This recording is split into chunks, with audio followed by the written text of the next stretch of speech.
Hold up, I ain't trying to stump, man, but the Yeezys jumped over the jump, man. I be in and out of arenas like I'm Scottie Pippen. Left my elbow in the pot, a la Vince Carter. Bitch, you wasn't with me shooting in the gym? James Harden with the range on me, nigga, way back. Coach, they won't knock me off my pivot, get it. Been flowing stupid since Vince Carter was on some through the legs arm and a hoop shit. And you can live through anything if magic made it. Ladies and gentlemen, if you don't know, now you do.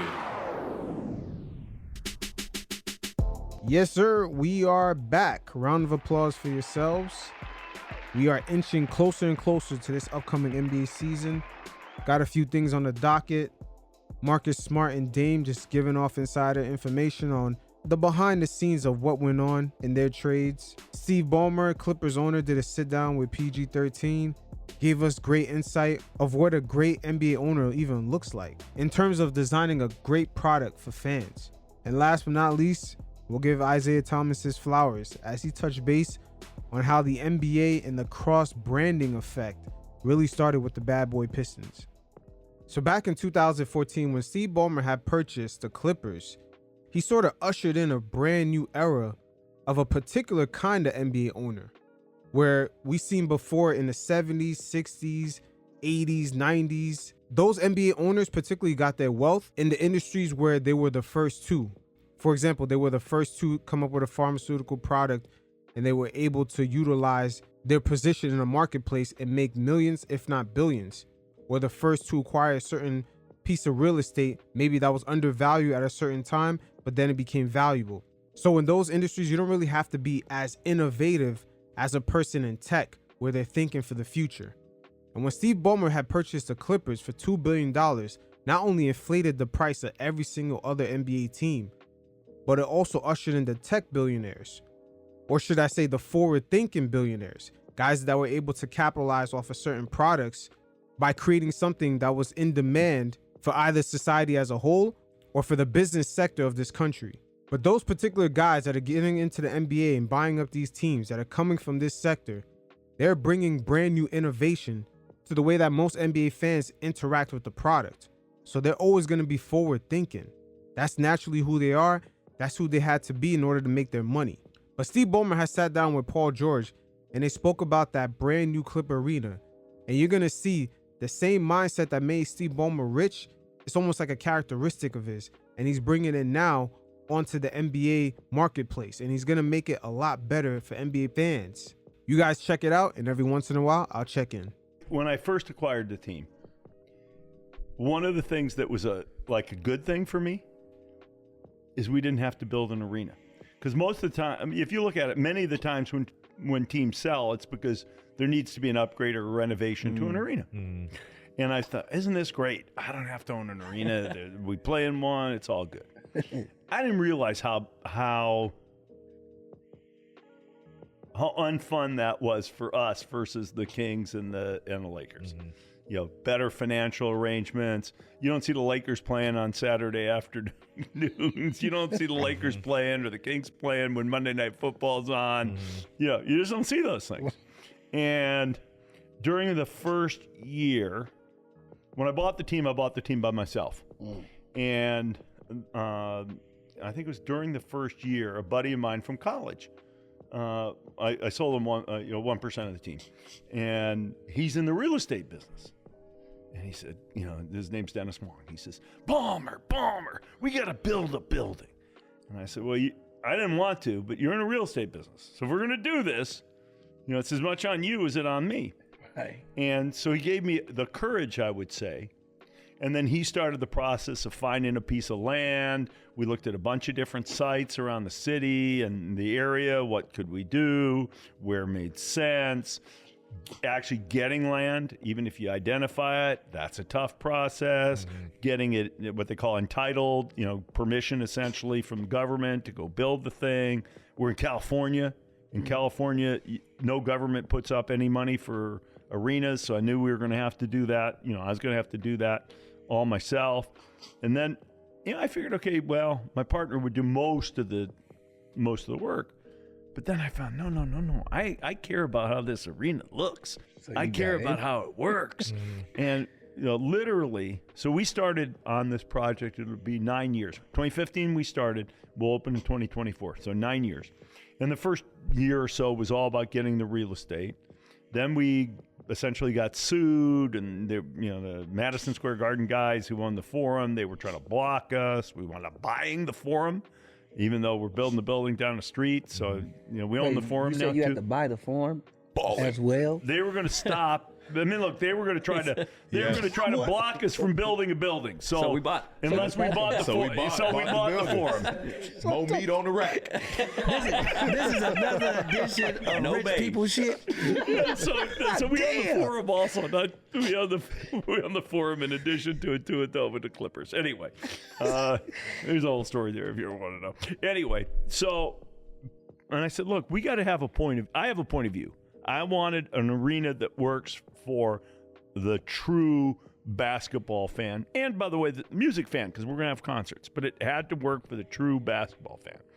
And there's some things that I wanted more noise. I wanted people closer to the action. I wanted people to be comfortable so that they're not just squirming in their, you don't want people just laying back like this, not cheering. You want people up and at it, but you don't want people, people want the leg room. Right, They want the leg room. They don't want to have to go like this because they can't see over the person in front. So we said, we're going to do that. And that right there is the forward thinking, because not only that he has to think about how the fan experience is going to be like, he also has to think about how he's going to sell LA the idea of coming to Clipper games or just coming into this arena and watching basketball games, besides them going to the Staples Center that they're used to and seeing the stars, the celebrities. That's how the Lakers promote their arena. Come see the stars. So Ballmer, thinking ahead, is just like he got to sell a complete different experience. And in a way, it almost has to trump over the fact that most of LA is Laker fans. Maybe I want to see the Lakers at the new Clipper Dome because, hey, I want to charge my phone in the seat. And I like the leg space and I like the view, even though we don't have to buy expensive tickets. Because a lot of the new arenas that have been recently built, whether it's in the NBA, NFL, baseball, hockey, most of these brand new arenas have been reconstructed where the main part, if you're not sitting courtside, is the suites. The suites really get the best view, and that's where most sports franchises sell their corporate tickets, and those are the customers that tend to pay the most money for seats. But when you give the suites the main part of the view, that means like a lot of the sections, especially up top, they tend to be steep. They tend to be very narrow, uncomfortable. And unfortunately, I would say in the last couple of years, I would say in the last 10 years, most arenas have been built not with the fans in mind. It's just really to sell corporate tickets and improve the suites. We saw an early option to do a crazy thing for a scoreboard, and it's like, okay, is this really going to work? What's the What crazy the hell? thing? What's the crazy thing for the scoreboard? Our scoreboard's an acre. We have an acre of scoreboard. That's 44,000 square feet. The average big NBA scoreboard is 9,000 square feet. So we got about 5 times as much scoreboard as some of the biggest boards out there. Yeah. Shout out to Jerry Jones. That's the Jerry Jones blueprint right there. Just to give you a sense, we got an acre of surface area for our scoreboard. Tell us about these restrooms that you got so many of. God, man, I'm talking scoreboards, and you want to go into the shop? You want to take me back? I mean, you want to take me back to the 1300? 1,300? You call them fixtures because you if you say 1,300 toilets, it sort of misses the fact that a urinal shouldn't be used as a toilet. Anyway, toilets plus urinals, we got 13 or 14 of them. I can't even remember right now. I wanted people in their seats watching the game. People, I hate it when you see lines and people can't come back in. We talked about what do we do to make sure there's less water. You know how there's always water on the floor of the bathrooms. I think that looks like shit. So how do you design the sink so that the paper is next to the disposal, is next to the soap, is next to the sink? How do you make the sink deep enough? I'm still worried about that. So that you're not splashing water all over. I mean, we went through the details. That's that forward thinking. You got to recognize the characteristics. You see, these are the characteristics I'm talking about. It's in them. It's in them to think about these things because best believe the owners of the past, they do not build these arenas or just have the overall fan experience in mind. They really have it in mind just on a basic level. This is something completely different. I think it's going to come out, but I still worry. I worry about everything in the thing because even though I think we've done a good job, the other day I sat and It turns out the architect said we were the first ownership group that actually demanded that they put up 2 rows of seats. Normally people try out the seat. Well, I wanted 2 rows so you could feel the leg room. And then I sat, a year later in some seats, and they didn't feel the same. And I thought, oh my God, this is bad. Because I we're putting the same investment in the person in the upper bowl as we do way down at the bottom. You may sit farther away, but we want you to have the same comfort level. Well, it turns out the bowl is not like this. It's like this. And so the people down low get a little more leg room, and the people up higher get a little more headroom. Because it's the same, and we have wider rows, and we have wider or wider seats, and we have deeper leg room than anybody in the NBA. Hey, shout out to the plus size Laker fans, man. They may end up going to the new Clipper Dome to catch some of these Laker games. So I'm not gonna lie, these new arenas take the same blueprint as some of these airlines. They're just packing people in like sardines. I mean, Jesus, I could imagine Ballmer just filling out the leg room. Some of these seats be feeling like Spirit Airlines, man. How do we make that an experience? We got some tricks coming. We'll have power to every seat, so you can charge your phone if you need to during the game. That's sick. That's awesome. We'll know whether you're... That right there is a feature you get when you buy premium tickets in most of these arenas today. Standing up, sitting down, if you're cheering, we know how many decibels you're putting out. We know whether you're standing up, sitting down. Yeah. Because we put chips in the seats that help us understand some of this stuff. Do the seats got heat warmers? Seats don't have. Good question. The thing I wanted to do was put what they call like in a controller, put a little haptic feedback. Like it's an exciting time of game or Disneyland ride. The problem is, one of our guys who used to work at Disney says, what would happen is people would be holding their beer. Beer would be pouring. I kind of want to give you a little gooser. It's time to stand up and cheer. But that idea, that one didn't happen. That's interesting that there's a tracker on the seats to see when fans get up and sit down. So basically, they're going to know exactly when to play certain songs, when to tell the in-arena announcer to get fans hyped. This is very interesting, the way that they're just taking advantage of just knowing the data. And also, they'll know when to tell the vendors to make more food. Like, fans are in their seats around this time because they're standing up and down, up and down. It makes more sense to prepare our concessions around this time versus this time. This is very interesting. No more guessing. And that'll help them save a lot of money on the amount of food that they waste and throw away every single night. The wall, at one end of the building, we have no suites. So it's just 51 rows from the bottom all the way up to the top, more like a college gym. Okay. And we got a section right in the middle, maybe 300 or 400 people, standing room only. That's the new thing in these arenas, the standing rooms. I seen the baseball arenas, they do it especially, where they just have these standing seats. That's a new concept, I would say, in the last 10 years that came about. But it's very interesting because a lot of these new arenas that have been built in the past few years, they would never take that stance of just building seats straight up. That middle section is reserved for the suites. That is the new blueprint. You look at any new NFL stadium built in the last 10 years. Same thing for some of these baseball stadiums. You can even see the new Yankee Stadium. It has an obstruct view because they have a whole restaurant for people dining in and spending more money, that they obstruct the view of certain fans. But Steve Ballmer definitely approaches his ownership of the Clippers from the standpoint of, how can I make this NBA product better for fans to consume?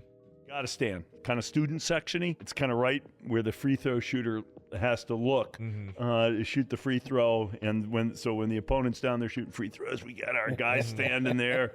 And, basically like the soccer, if you're not cheering hard, you won't be able to stand there in the future.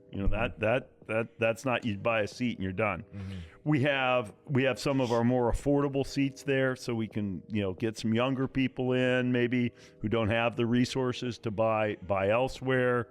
I don't know whether I'm allowed to talk about this yet, but we're working on what I would call a season pass instead of a season ticket. You buy a season ticket, you sell it if you're not going to the game. I don't like that. That's how we get all the evil other team fans in our building. And I'm sort of tired of that BS. Pass, So a season pass, you can share like a Netflix account. You can share it with 3 or 4 people, but it's got to be those 3 or 4 people. You can't just sell it to somebody else. Now, we got to sell that at a low price. That's got to be a good price product, but we're going to have some season passes in there. And that is very interesting. That's a beautiful concept. But Steve Ballmer, once again, he's that brand new owner that's kind of ushering in other owners of the similar mindset. The way we see Mark Cuban when he first bought the Dallas Mavericks, the way he was cheering for the team, sitting in the stands, you didn't really see that from other owners until Mark Cuban started doing it. You know, a bunch of other stuff. I like that. That's incredible. Yeah, that's awesome. Shout out to the Intuit. That's awesome, man. You did. Thank you. Shout out to the Intuit. Thanks. Brought You something guys to LA. you had a good tour when we went over there and took Oh, it was amazing. I was blown away. I mean, people don't realize this. There's like 5 full court basketball courts there. The outside court, I think, was awesome. Because you're not only tying in our games, you want actual community games there, whether it's, AAU stuff or high school championships. Like, you really want this a basketball stop. Yeah. In a way, it's almost like Steve Ballmer is really designing a basketball arena.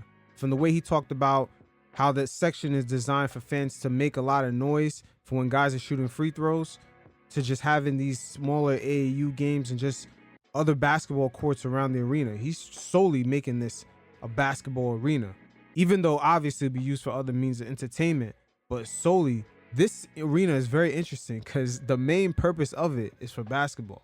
That's not something we've seen in a long, long time. I'm telling you, we definitely need more owners like this in the league. Yeah. So we got an indoor court for the fans. We got an outdoor court for the fans. We obviously have the game court. And I think I believe you guys are going to really like the practice facility. We're going to love it. Yeah, we're going to love it. I think so. I was over there today taking a look, and we had a locker room. I'll tell you this. We had a locker room design. And then one of our guys was looking at the new locker room in the practice facility at Orlando. And he comes back and says, we got a problem. What's the problem? We got to make the locker room bigger. Well, what do you mean we got to make the locker room bigger? Because this is our practice locker room, in addition to our game locker room, we may not have enough space for all the shoes guys want to have at their locker. How many pair of shoes? Maybe 20 or 30 pair of shoes at the locker. It takes more space for that. Oh, by the way, we don't have a place to hang up a long coat. I said, this is L.A. He says, no, this is a place where some people want to style. And they're going to have long coats despite the fact. So we wound up redoing. It was the latest change we make, and now we got a locker room that is, looks pretty big to me for 15 guys. I can't wait. I can't wait. So Ballmer has been working on an interactive app the last 7 years where he got feedbacks from fans, investors, season ticket holders. They sort of was launching it privately, just tweaking it every once in a while. I believe they officially launched it last year, but he really wants the game to be interactive, and he understands that the fact that the league is going global. The NBA overall has a plan to go global. It's not ironic that Luka, Embiid, Giannis are all in the league dominating. The league definitely has money invested overseas in camps and facilities to train players overseas on the game. You could look at the coach of the Sacramento Kings, Mike Brown. He ran a camp over there. I forgot in which country in Africa, but he was down there for years. Doris Burke was sent to recruit Pascal Siakam, almost risking her safety due to the fact that the priest that she was trying to convince in order to let Pascal Siakam play basketball, he was shot and killed when she was supposed to have a meeting with him. So all these international players, and just the way we got the in-season tournament that copies off of EPL, aka English Premiership Soccer, these things are not ironic. Because in the United States, ever since Michael Jordan has left the NBA, the game has grown steadily. But in that same time frame, when you look at the NFL, in those years, all the way up until present day, the NFL has grown twice as much. But the NFL is limited because internationally, they have a limited reach. But the NBA, that's where they're expecting to close that gap by making the game global.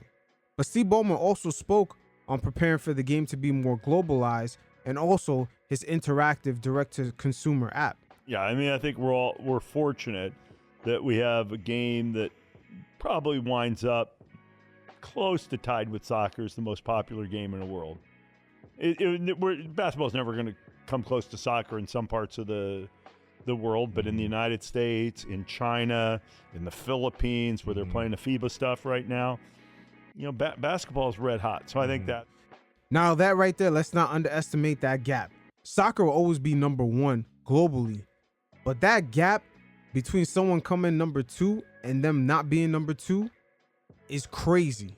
Just mentioning China, that's access to billions of people, or just any other countries like India, parts of Africa like Nigeria, where the population is really young and there's a lot of people. This is where the NBA is trying to close the gap with the NFL. Because the NFL, when you look at it, they only operate for about 22, 25 weeks a year, and they make almost triple the amount of money the NBA does. But the NBA operates way longer. They have a lot more inventory in games. And if they hit that global audience, that's how they could pass the NFL in terms of revenue. And it makes sense.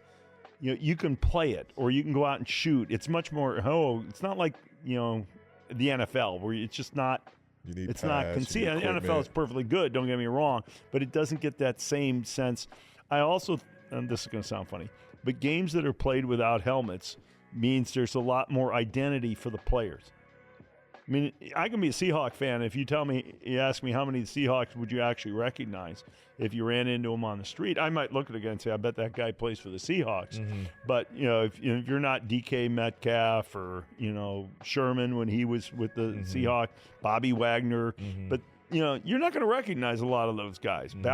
And that right there is the limit on the NFL, especially globally. Sports globally, people actually recognize the face. They're not used to that helmet. And the NFL has that everything is about the shield and no one could be bigger than the teams. Aaron Rodgers can't be bigger than the Packers or any other Hall of Famer. Steve Young can't be bigger than the 49ers, and he can't be bigger than the NFL. The NFL is organization and shield first. But the NBA has a proven model with Michael Jordan especially being that globalized figure. And when I say globalized figure, just think about people in politics or people that have done something great that everyone knows around the world who they are. The NBA has produced that type of product. The NFL has really not.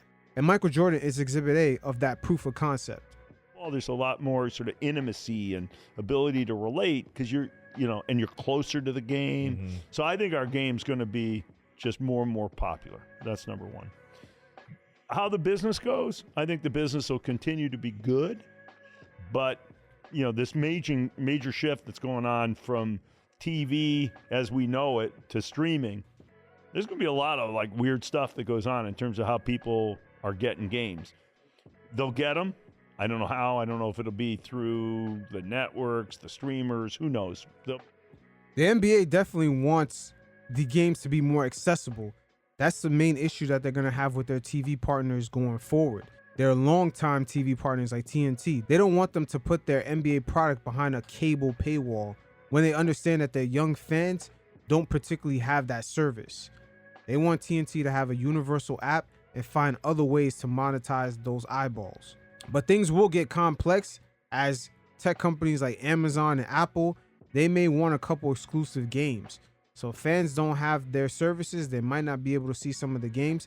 But all these things are kind of still being worked out because the NBA want to strike a deal with these companies and somewhat find a way to put their product in front of fans without a paywall. That's where the future is really headed towards when it comes to these sporting rights. So it does kind of get tricky when the NBA is trying to divvy out their sports rights and collect billions of dollars because of it, and also making sure that their games are visible and that it's not behind a pay for cable paywall. That's where it kind of gets tricky, but the league overall, they want to go in a direction where the games are accessible to all fans, whether you have cable or not. That's really what they want. They want the networks to figure out other ways of monetizing it through ads, etc. The league will deal with that, if you will, as we go through the new media deal. But there'll be new ways to experience the game at home. As soon as you put it on the internet, you can interact with it, you can customize, you can do things to watch the game. This is one I'm real excited about. I say to myself, I want to just watch this game from PG's perspective. Okay? I want to see what he sees. That's that augmented reality. Apple is one of the first ones on that wave, but Steve Ballmer is also on that wave, as he does have that Clipper Vision app, direct to consumer, and he is offering that augmented reality for certain fans. Possible in the next couple of years. It is possible to say, hey, I just want to watch the game, see the game he sees. I think that'd be cool as hell myself. And the technology is going to let us do that kind of stuff. So I think our game not only is a good game, we're going to be able to make it even more exciting to the person who's not in the building, and hopefully with things like we're doing it Intuit inside the building. So I think that's in good shape. The fact that we got a deal that works for the players and for the team, I think that's very important. The thing I like about everybody, players, owners, that's got to happen every few years. But the truth of the matter is we've got a real partnership. We split the revenue 50-50. I mean, we all care about the same thing then. And of course, players will say, give us a little more, and the owners will say, give us a little less. And it's not my job the league takes care of that. But the sense of partnership, I think, is really important. And I think it lets us build our game in a different way than you do in other leagues, frankly, because of the way the deal is structured. So I'm a fan of what the Players Association and the league have done about that, I guess is what I'm really trying to say. I think that's important. In terms of the excitement in the game, everybody's got their own opinion on what's exciting. Is it run up and down, shoot more three? The analytics say what? You're supposed to shoot corner threes and dunk the ball. But what do the analytics say as far as ratings? Because that run up and shoot a three and dunk the ball, those are the only two options. Fans have gotten sick of that. And that's produced low ratings ever since, I would say, 2016 and on. The ratings were high for those finals, but just regular season play, every team had the same style. And that's something that's missing with today's era versus the other eras. Old school, I don't mind seeing games won, 94-90, but I may not speak for the average fan, and that's why there's smart guys at the league office and on the competition committee, players, coaches, etc. But we got to keep the game, super interesting. Game has evolved. It's evolved a lot since you came in the league. A lot. Yeah, it is. I tell all the young guys, like, now the game is fast paced. It's a lot more up and down. When I was, my first year in the league, there was two bigs on the court. There was no switching. There was no. It was either pick and roll, or it was either play out of the post, or that was NBA offense. Yeah. And the NBA had to tweak the product. They do that every 10 years or so. They tweak the product. When Jordan was there, they came up with rules to slightly kind of favor him a little bit. And then from 2000 to about 2010, the game was a little bit too slow. Everybody was trying to imitate Michael Jordan. And when the Steve Nash Phoenix Suns introduced their style of play, the league wanted to go in that direction. And it's been like that ever since. And in a way, the Phoenix Suns with Steve Nash, their kind of style really is the style of the 80s. If you go back and look at the 80s basketball, that was particularly the style for most teams. It was up and down, fast paced. Of course, they had their centers and teams had their different styles, but a lot of teams played in the same style as those mid-2000s Phoenix Suns, particularly Magic Johnson and those Showtime Lakers. Now it's our fives are initiating offense. 5 out, it's spread, it's run and gun. It was still a mid-range game when I was first coming in the league. And so, yeah, it's a different time. For a lot of the great guys like on our team, it's still a little bit of mid-range on our team. I love it. And the mid-range ain't dead. But just going back to the different generations of players, because it really determines on that of how the NBA product tends to look like. As we see now, all these Stephen Curry babies are coming into the league, a.k.a. Trae Young, just trying to imitate Steph, and their play style is like that because when they were a kid, they were imitating Steph. Steph was imitating Gilbert Arenas, etc., etc.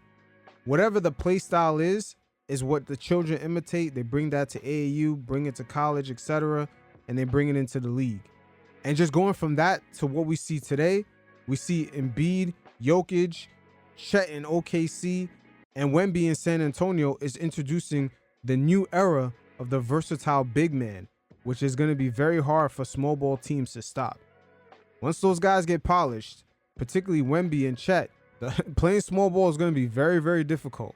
As we see today, Jokic is just dominating. It's just dominating. It's not even close. He should have won MVP 3 times.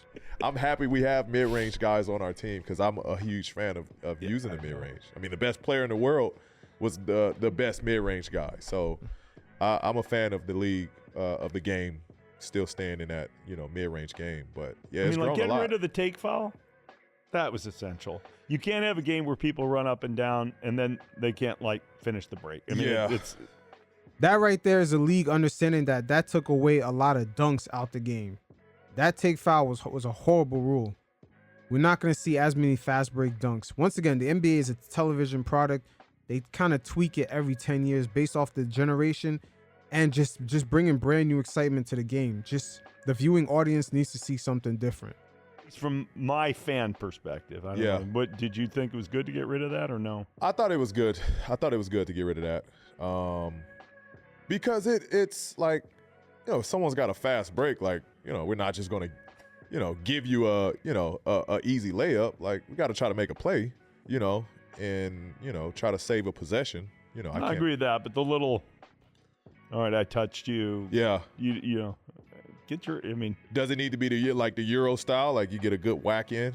Yeah, do Detroit Pistons. If you don't want a fast break, it's okay. Get your ass down there and stop the fast break, but not just, hey, you're running by. And for me personally, as a fan, I like that. Mm-hmm. But I like a little bit of the old school, Gary Payton in the post kind of stuff. Mm-hmm. So there you have it, Steve Ballmer. Just like Mark Cuban in the early 2000s, he's ushering that brand new archetype of what an NBA owner really is. So Laker legend Michael Cooper is making some rounds due to some of the comments he made about LeBron James eating during a preseason game courtside, looking like a fan. But Michael Cooper is certified to make them comments as he's a 5-time NBA champion. He's made the All-NBA defensive team about 5 times. And at the tail end of the Showtime Lakers, he was the Defensive Player of the Year. So he's played at the highest levels, and he's certified to make comments like this. He's LeBron James, but still, you gotta have respect for the game, man. You sit over there. I don't mind the guy eating, but go ahead eat in the locker room, and then when you come out, and be part of the team. Sit on the end of the bench eating. Don't be like a spectator sitting over there, because they got the fans right next to the bench now. I thought he was somebody that paid for the eating over there. I reckon, that's LeBron James.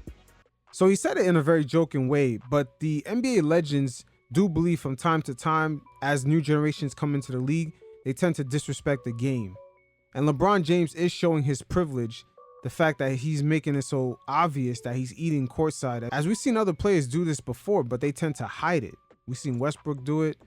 We've seen plenty of other players do the same thing, but they're just usually doing it underneath the towel, not making it obvious.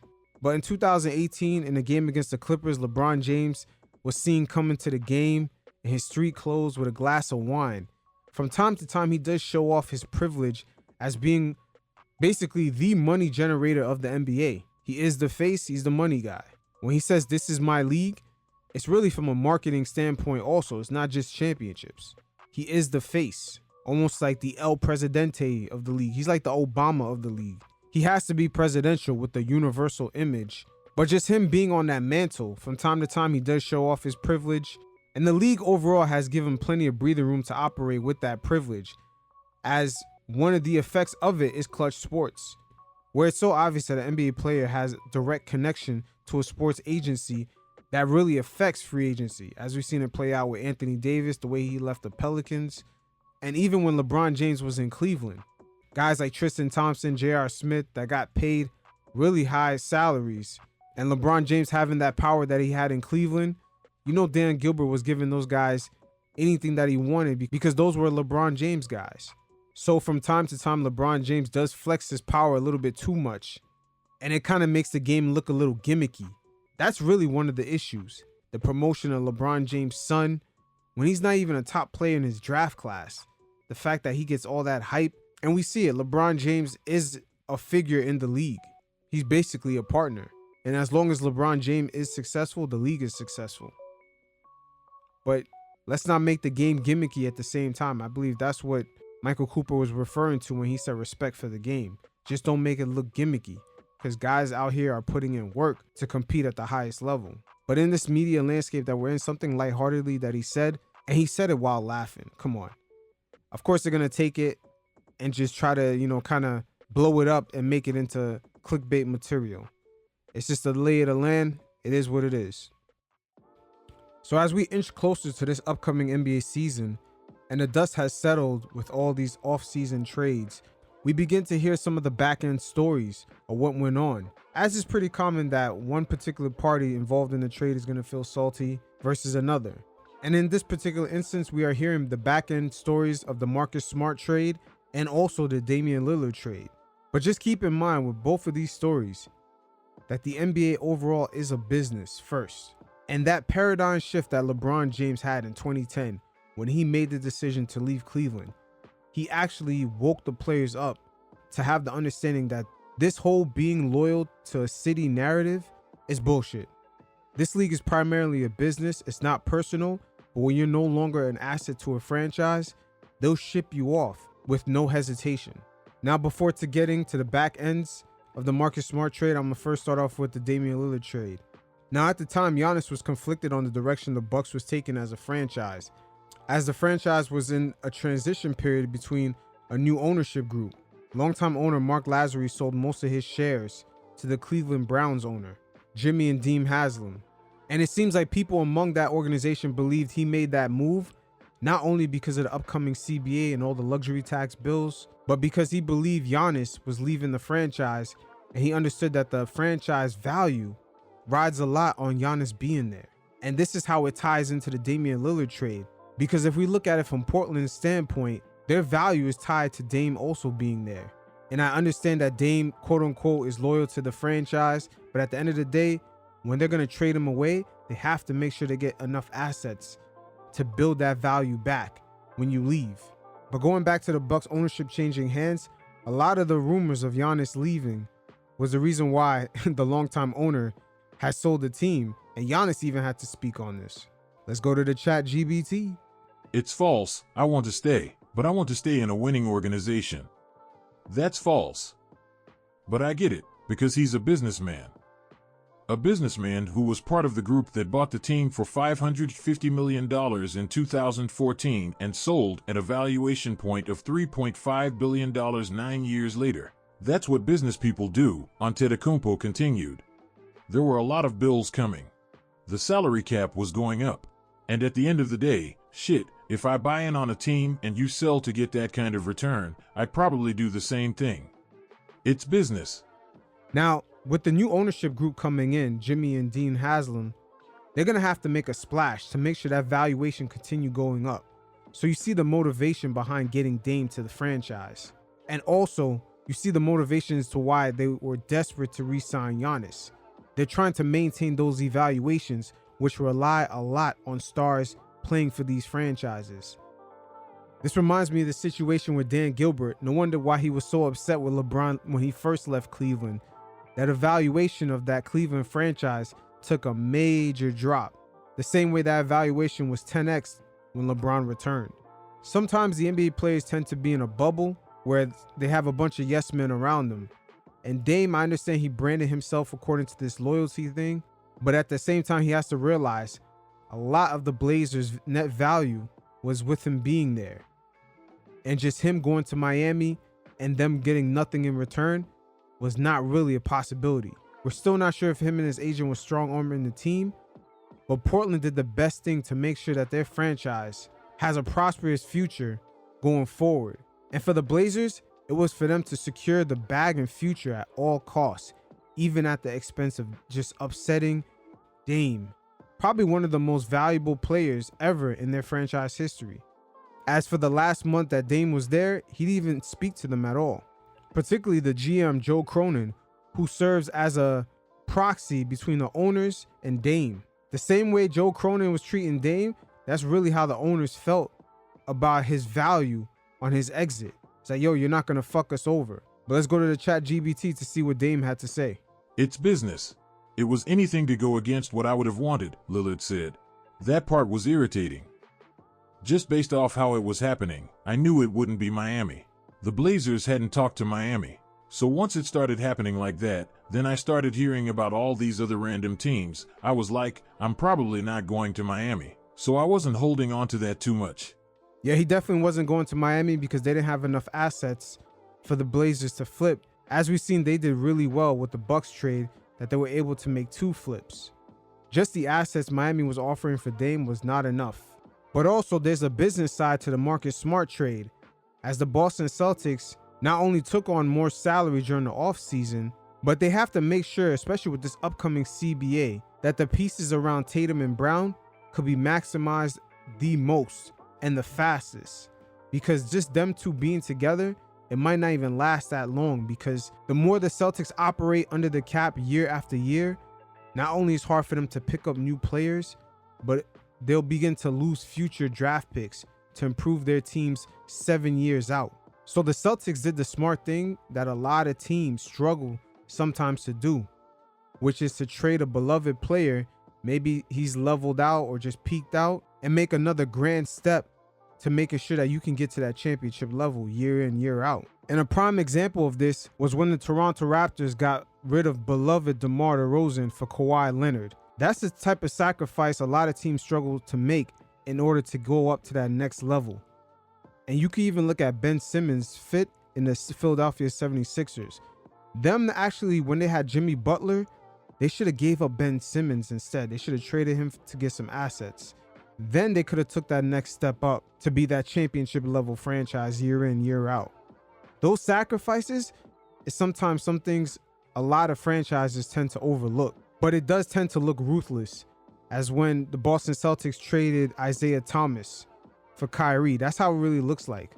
A guy that's beloved by the franchise, when he gets traded away, it looks cold.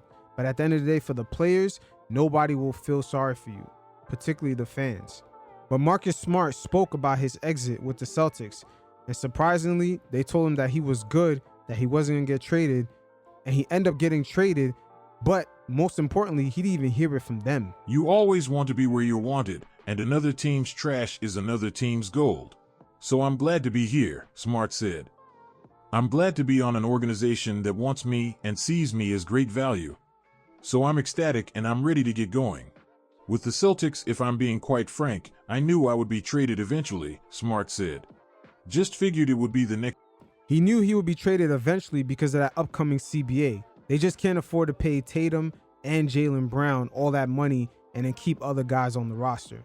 And next season, Tatum is up for big money also. So that's where it tends to get tricky starting in 2026. I'm glad to be on an organization that wants me and sees me as great value. So I'm ecstatic and I'm ready to get going. With the Celtics, if I'm being quite frank, I knew I would be traded eventually, Smart said. Just figured it would be the next season, just based off my contract, and with the new CBA, we already knew that, but it was just the way it happened. I was told everything was good after asking multiple times. Like, I'm hearing rumors, what's going on? And they're like, no, you're good, you're good, you're good. And then when I do hear about the trade, it's from Shams on Twitter before I hear from the team. And it is definitely that cutthroat. They'll look you in the face and give you certainty when they know your situation is really uncertain. Just look how it played out with Coach Monty Williams and the Phoenix Suns when they got eliminated in the season after they made the finals. The owner and team president was shaking his hand and gave the media assurance that Monty Williams was fine, later to fire him that same summer. So at the end of the day, this is a business. It's no hard feelings. The franchises are definitely going to go and do the best thing for them and to make sure that they secure their net worth also when it comes to the superstars. Because them being there does factor into that $3 billion or $2 billion or $1 billion valuation for a lot of these franchises. And some of the new owners buying these teams for $3 billion, best believe they're looking to flip these teams again for $6 billion. But the only way to do that is to add more value to the franchise. As going back to the Phoenix Suns, their owner is the only one that purchased the team for about $4 billion, and they're actually worth a little bit less than what he bought them for today. But he's spending the most money as he acquired Bradley Beal and Kevin Durant. So that's not a coincidence. But as more of these NBA franchises get sold for billions of dollars, I expect new ownership to keep pouring into these teams. They can't afford for stars to leave the team and leave them hanging with that valuation that they just bought the team for. Because best believe it's definitely going to go down after that. Now, the greatest little man of all time, Isiah Thomas, had given the Detroit Pistons the credit of giving the NBA their TV ratings boost and not the rival of Magic Johnson and Larry Bird. Now, if we look back, we have to remember the Detroit Pistons had made their run in the late 80s, and they branded themselves as Rebels, aka the Bad Boys, and they also branded themselves in the silver and black from the Oakland Raiders. And at the same time, we have to remember that the element of gangster hip hop was just starting up, and the most popular group within that subgenre of hip hop was the NWA with Dr. Dre and Eazy-E. And what I think Isiah Thomas may not have ever taken into consideration was the cross branding between that rap element and their team, even though most of the players probably don't even listen to hip hop. But Isiah Thomas spoke about this. You guys check it out, and every once in a while, I'll check in. Do you agree with that? I think Bird and Magic saved the league, and I think the league took off when the Detroit Pistons showed up on the scene. I think Bird and Magic, you know, what the NBA was coming out of in the 70s, and how the United States was. I mean, we have to talk about that now. How the United States was for black men in the 70s, and then Bird and Magic being on the stage in the early 80s, coming out of college, and then, you know, playing that game again. Magic coming to LA, Bird going to Boston. You know, they walked into culture. They walked into a foundation. They walked into a way of being. They walked into winning. They didn't have to, you know, get a piece of paper and go to school and get educated. Right. They walked into it, right? Now, that helped. But what the ratings say and what the numbers say, when the league took off, is when them bad boys from the Detroit Pistons showed up, because we showed up with a totally different kind of crowd. And some of that crowd was that NWA hip-hop crowd, which they probably did not even realize at the time. Once again, that was like a brand new subculture within America. That gangster hip-hop element, not hip-hop itself, but the gangster hip-hop element of NWA, that was a subculture that took American pop culture by surprise. We had, you know, people from all different walks of life, and we started putting 50, 60,000 people in the Silverdome. That's a big ass stadium. And then we had 3 rivalries. I think we're the only team that only had 3 rivalries. The Lakers, the Celtics, and the Bulls, right? So. Yep, the holy trinity of the 80s right there. But also another element that the Bad Boy Pistons brought in that people don't give enough credit to is that they actually were playing that Golden State Warriors kind of style of basketball. With the stretch 5 of Bill Laimbeer, with 2 small guards who could really shoot and play great defense, just like Klay Thompson and Stephen Curry. They had Joe Dumars and Isiah Thomas. They played a very similar style, besides them fighting, but they played a very similar style to what the Golden State Warriors get credit for today. But it was actually the Detroit Pistons who welcomed that type of style of play, and they played like that during a big man era. So that tells you a lot about this team. Not only that they had the bad boys element, they love to fight, and they also played a modern style of basketball. Every time we played, everywhere we moved, right, it was different. And then we didn't understand, well, we didn't know. So we met a gentleman by the name of Mike Ornstein with the LA Raiders, or the Oakland Raiders at that time. What they call cross-marketing today, we didn't know there was such a term as cross-marketing. And once again, Isiah Thomas, throughout this whole interview, he did not bring up the cross-marketing with that Oakland Raiders gear also having to do with the NWA rap group. It was almost like a triple cross-marketing. You got the free marketing of the NFL Raiders, who were known as Rebels, and also you got the cross-marketing of the subculture of hip-hop, aka gangster rap, with the NWA, with the rise of that rap group in 1987, 88, and 89. And those were the Pistons' basically championship years, basically their run all the way up through 1990. Connection with the Oakland Raiders then let us start changing our colors. So we went from the red, white, and blue to the silver and black. And then we had a second jersey. We had a second uniform, you know, and the NBA really didn't own any of that. So when we walked off the stage and the Bulls walked on the stage, that's when y'all got the shooting jerseys. That's when they started changing the different color uniforms and everything else. But the Pistons started all that. So the highest rated games in the 80s, Pistons against Celtics, Pistons against Lakers, Pistons against Bulls. And they all have one thing in common. Pistons. That's the Detroit Pistons. And that was a great point brought up by Isiah Thomas. But once again, he may have the actual numbers internally, since he's a major figure in the league.